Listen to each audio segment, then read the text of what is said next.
کہ اس میں ہر نیک کام بے شمار برکتوں اور فضیلتوں کا حامل ہو جاتا ہے۔ جیسا کہ سحری کھانا عام روٹین میں کھایا جائے تو اتنا برکت والا نہیں ہوتا، لیکن اگر رمضان المبارک میں سحری کی نیت سے کھایا جائے تو پھر اس پر ثواب ملتا ہے۔ اسی طریقے سے افطار کے وقت بھی ثواب ملتا ہے۔ حالانکہ افطار کا مطلب یہ ہے کہ جب بندہ تھکا ہارا ہو، بھوکا پیاسا اور شدت کی بھوک اور پیاس کے بعد اسے آرام ملتا ہے، تو وہیں اللہ تبارک و تعالیٰ کے محبوب کریم علیہ الصلوۃ والسلام نے ارشاد فرمایا کہ جب وہ افطار کرتا ہے تو اللہ اس پر بھی ثواب عطا فرماتا ہے۔ یعنی یہ رمضان کی خاص برکتوں میں سے معاملات ہیں کہ بندہ کوئی بھی کام کرے تو اللہ تبارک و تعالیٰ اس عمل کو ضائع نہیں فرماتا، بلکہ اسے نعمتوں سے، رفعتوں سے اور ثواب سے نوازتا جاتا ہے کہ تو نے میرے لیے کیا ہے، اب میں تجھے اس کا اجر عطا کروں گا۔ تو آئیے ذرا آگے بڑھتے ہیں، افطار کے بارے میں کریم آقا علیہ الصلوۃ والسلام کے کچھ فرامین سنتے ہیں۔ میرے مدنی لجپال صلی اللہ علیہ وسلم نے ارشاد فرمایا، ہمیشہ لوگ خیر کے ساتھ رہیں گے جب تک افطار میں جلدی کریں گے، یعنی جب تک افطاری کے اندر جلدی کرتے رہیں گے تو وہ خیر کے ساتھ رہیں گے۔ آگے کریم آقا علیہ الصلوۃ والسلام نے ارشاد فرمایا،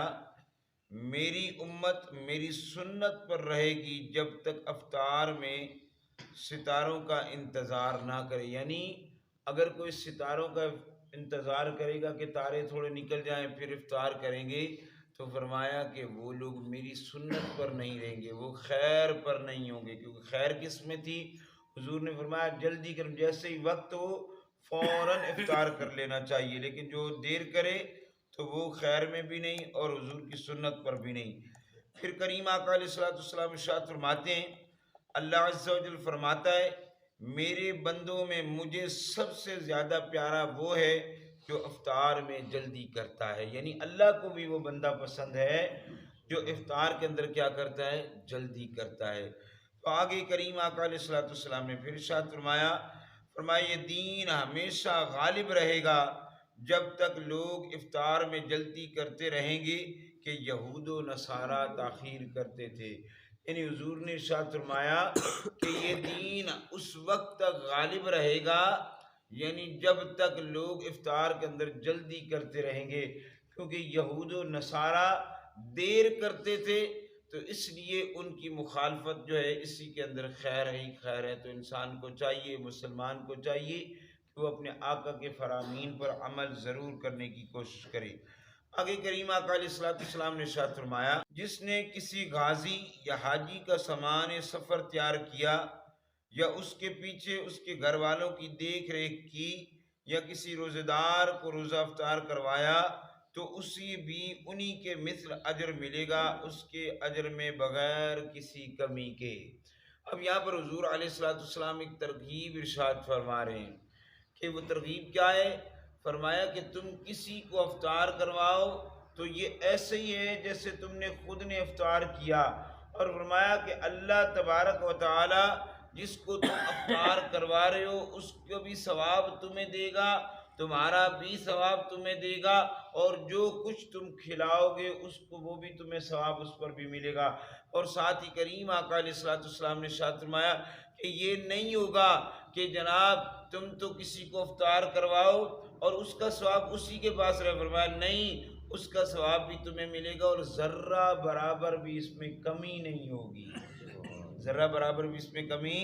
نہیں ہوگی۔ اور کریم آقا علیہ الصلوۃ والسلام کے غلاموں، آگے میرے کریم آقا علیہ الصلوۃ والسلام نے ارشاد فرمایا، جس نے حلال کھانا یا پانی سے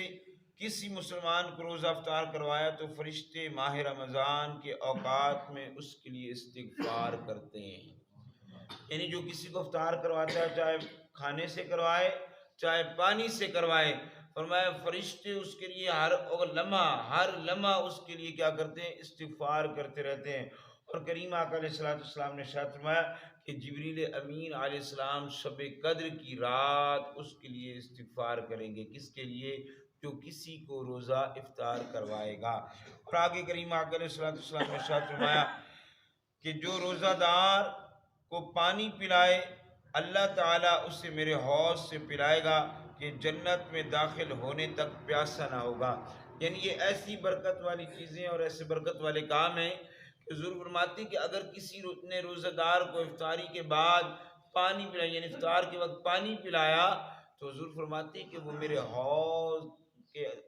تک پہنچنے تک، حوض تک داخل ہونے تک، حضور فرماتے ہیں وہ پیاسا نہیں رہے گا۔ جب محشر کی گرمی عروج پر ہوگی، سورج سوا نیزے پر ہوگا، فرمایا اس وقت بھی اس کو پیاس نہیں لگے گی جس نے کسی روزے دار کو صرف رضائے الہی کے لیے پانی پلایا ہوگا۔ اور آخری جملے سماعت کیجیے، کریم آقا علیہ الصلوۃ والسلام نے ارشاد فرمایا کہ روزہ افطار کس چیز سے کرنا چاہیے؟ حضور نے فرمایا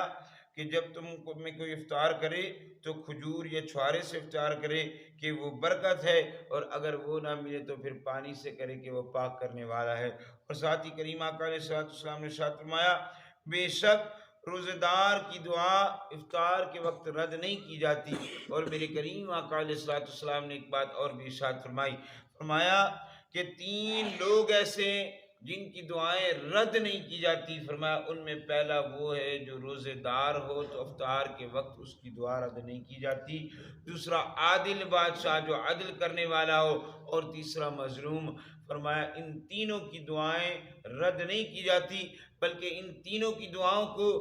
اللہ تبارک و تعالیٰ بادلوں سے بھی اوپر اٹھا لیتا ہے، اور ان کے لیے آسمان کے دروازے کھول دیے جاتے ہیں، اور رب ان کی دعاؤں کو قبول فرماتا ہے، اور فرماتا ہے کہ میں تیری اس دعا کو پورا کروں گا، تیری اس آرزو کو پورا کروں گا۔ یہ الگ بات ہے کہ کچھ دیر کے بعد، لیکن میں پورا ضرور کروں گا۔ تو میرے محبوب کریم علیہ الصلوۃ والسلام کے غلاموں، ایک تو افطاری میں جلدی کرنی چاہیے، دوسرا افطار کے وقت کچھ لمحات پہلے بیٹھ کر کچھ اللہ تبارک و تعالیٰ کے پاک کلام کی آیات بینات پڑھ کر اس کی بارگاہ میں ہاتھ بلند کر کے دعا مانگا کریں کہ یہ قبولیت کا وقت ہوتا ہے، اور ہر بیمار کے لیے بھی مانگا کریں، ہر پریشان کے لیے بھی دعا مانگا کریں، کیونکہ رب کو یہ بڑا پسند ہے کہ اپنے لیے تو روز ہی مانگتے ہیں نا، کبھی کبھی کسی اور کے لیے مانگ کے دیکھیں، پھر دیکھنا کہ اپنے کو بھی کیا ملتا ہے اور اس کو بھی کیا ملتا ہے، پھر بہت کچھ ملتا ہے۔ تو اس لیے افطار میں جلدی کریں اور دعا کی کثرت کیا کریں، ہر گناہ سے اللہ کریم ہم سب کو محفوظ فرما کر